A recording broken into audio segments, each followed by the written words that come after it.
Khalid Samad menjadi boneka pada gagasan liberalisme. Khalid Samad menjadi boneka pada gagasan pluralisme. Khalid Samad menjadi boneka pada satu agenda yang Dato' Hassan sebut tadi sebagai grand design. Grand design maknanya ada satu rancangan yang sangat meluas, tetapi orang tak dapat tahu apa sifat rancangan itu kerana ia seperti halimunan. Tapi saya nak ceritakan ada 4 sifat grand design ini, ya, supaya kita faham bahawa apa yang Khalid Samad lakukan ini bukan atas dasar tindakan peribadi dia semata-mata, tetapi dia mewakili satu grand design. Sifat pertama grand design, mereka ini ada agenda tersirat. Jadi apa agendanya? Kalaulah setiap perkara yang dia lakukan itu nak menghancurkan Islam, nak mempersoalkan agensi-agensi berautoriti dalam Islam, hendak menghancurkan secara tidak langsung institusi raja, apa agenda yang tersirat? Tak lain tak bukan pada kami ialah agenda nak menuju ke arah wujudkan Malaysia ini sebagai sebuah republik, sebagai sebuah negara yang menyamakan Islam sama rata dengan agama lain, sedangkan perlembagaan menetapkan bahawa Islam adalah agama negara, agama persekutuan. Jadi ini mencerminkan ada wujud satu gagasan yang besar.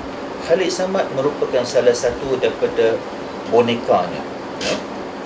Sifat kedua grand design, manipulator utama, maknanya mastermind utama itu tak muncul-muncul. Jadi sampai sekarang kita tak tahu siapa, apakah ada pihak yang dalam Malaysia ataupun pihak di luar Malaysia. Saya ada jawapannya, tetapi saya simpan dahulu jawapan itu. Namun demikian, yang saudara semua kena faham, sekarang kenapa Malaysia menjadi tumpuan. Nak harapkan negara Islam di Afrika banyak dah habis, nak harapkan di Timur Tengah banyak dah hancur, nak harapkan di Central Asia banyak dah kecundang, nak harapkan pada negara-negara dalam rantau ASEAN banyak tidak ke depan macam kita. Jadi ini sebab sekarang Malaysia menjadi tumpuan pada musuh-musuh Islam sedunia, dan manipulatornya ialah kalangan mereka ini. Apakah Khalid Samad rela supaya dia menjadi boneka pada manipulator ini?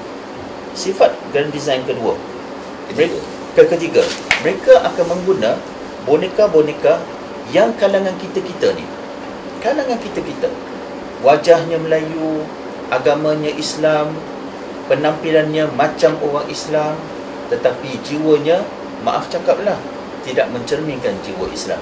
Saya tak kata dia ni kafir, tetapi saya mengatakan bahawa tidak mencerminkan jiwa Islam. Jadi mereka akan guna ini. Sebab apa? Mereka nak guna boneka-boneka yang bila kita lihat ibarat semut hitam bergerak di batu hitam tengah malam gelap gelita. Itu jenis boneka yang kita hadapi sekarang. Itu sebab kalaulah masyarakat kita sekadar nak celik mata tetapi dia tak celik hati, dia tak nampak boneka ni. Dia kena bukan sekadar celik mata, dia bukan sekadar mesti celik minda, dia kena celik hati. Sebab hati nantilah akan usik kita untuk membuat kita kenal pasti siapa musuh dan siapa kita punya kawan. Dan sifat yang terakhir, bila wujudnya grand design ini, mereka ini akan sering menimbulkan pelbagai distraction supaya kita ni sibuk buat firefighting. Kita sibuk buat firefighting. Itu sebab puak-puak yang menjadi boneka pada grand design, mereka ada satu demi satu isu dalam mereka punya pipeline tu. Satu isu habis, mereka keluarkan satu isu. Satu isu habis, mereka keluarkan satu isu. Kenapa? Sebab mereka nak menyibukkan pakar-pakar Islam, agensi-agensi autoriti Islam. Mereka nak menyibukkan mereka yang betul-betul menjiwai Islam dengan sekadar nak menjawab. Macam kita buat sekarang ni lah. Supaya akhirnya apa? Islam yang sebenarnya dan umat yang tak boleh bergerak ke depan. Bila kita tak boleh bergerak ke depan sebab kita duk sibuk menghadapi firefighting, maka apa yang mereka di sebalik grand design ini buat? Mereka boleh terus merancang.